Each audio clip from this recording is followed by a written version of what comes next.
ರಾಜ್ಯದಲ್ಲಿ ಸದ್ದು ಮಾಡಿದ ಕೋಟೆಕಾರು ಬ್ಯಾಂಕ್ ದರೋಡೆ ಪ್ರಕರಣದ ಆರೋಪಿಯೊಬ್ಬನಿಗೆ ಪೊಲೀಸರು ಗುಂಡಿನ ರುಚಿ ತೋರಿಸಿದ ಘಟನೆ ಜನವರಿ 21ರಂದು ನಡೆದಿದೆ.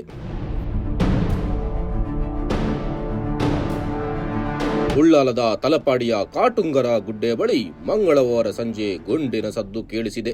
ದರೋಡೆ ಪ್ರಕರಣದಲ್ಲಿ ಬಂಧಿತನಾಗಿರುವ ಮುಂಬೈ ಚೆಂಬೂರು ತಿಲಕ್ ನಗರ ನಿವಾಸಿ ಕಣ್ಣನ್ ಮಣಿ ಎಂಬಾತನ ಮೇಲೆ ಮಂಗಳೂರು ಸಿಟಿ ಕ್ರೈಂ ಬ್ರಾಂಚ್ ಪೊಲೀಸರು ಗುಂಡು ಹಾರಿಸಿದ್ದಾರೆ.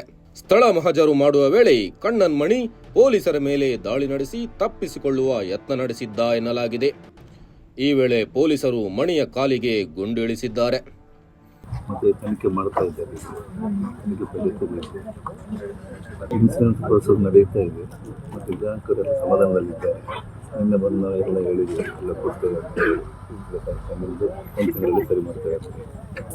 ಇವಾಗ 3 ಜನ ಹಿಡಿದಿದ್ದಾರೆ. ಪೊಲೀಸ್ ಡಿಪಾರ್ಟ್ಮೆಂಟ್ ತನಿಖೆ ಮಾಡ್ತಾ ಇದೆ. ಸೊ ಈಗ ಸ್ಥಳೀಯರ ಬಗ್ಗೆ ಏನಾದರೂ ನಿಮಗೆ ಯಾವ್ದಾದ್ರು ಡೌಟ್ ಪೊಲೀಸರಿಗೆ ಏನಾದ್ರು ಹೇಳಿದ್ರ? ಇಲ್ಲಿ ಏನಾದರೂ ಇಲ್ಲಿ ಅವ್ರು ಯಾವ್ದಾದ್ರು ಕೈವಾಡ ಇರೋದು ಯಾರು ಗೊತ್ತಾಗಿಲ್ಲ? ಇಲ್ಲ, ಅಂಥದ್ದೇನು ನನಗೆ ಡೌಟ್ ಇಲ್ಲ. ನನಗೆ ಅಂದಾಜು ಒಂದು 15 ಕೋಟಿ ಹೋಗಿದೆ ಈಗ ಹೋಗಿದೆ. ಎಷ್ಟು ಕ್ಯಾಶ್? 11,70,000. ಬೇರೆ ಚಿನ್ನಾಭರಣ ಇತ್ತು ಸರ್ ಅಲ್ಲಿ? ಬೇರೆ ಒಂದು 8 ಕೋಟಿಯದ್ದು ಇತ್ತು, ಬಾಕಿ ಆಗಿದೆ. ಟೋಟಲ್ 15 ಕೋಟಿ ಹೋಗಿದೆ. ಸರಿ, ಆರೋಪಿಯಲ್ಲಿ ರಿಕವರಿ ಆದದ್ದು ಎಷ್ಟು ಅಂತ ಏನಾದರೂ ಹೇಳಿದ್ದಾರೆ ಪೊಲೀಸರು? ಇಲ್ಲ, ಏನು ಹೇಳಿಲ್ಲ, ಏನು ಮಾಹಿತಿ ಕೊಡಲಿಲ್ಲ ನಮಗೆ. ಉಳ್ಳಾಲ ಪೊಲೀಸ್ ಠಾಣೆ ವ್ಯಾಪ್ತಿಯ ಕರ್ನಾಟಕ ಕೇರಳ ಗಡಿಯ ತಲಪಾಡಿ ಗ್ರಾಮದ ಕಾಟುಂಗರ ಗುಡ್ಡೆ ಬಳಿ ಈ ಘಟನೆ ನಡೆದಿದೆ.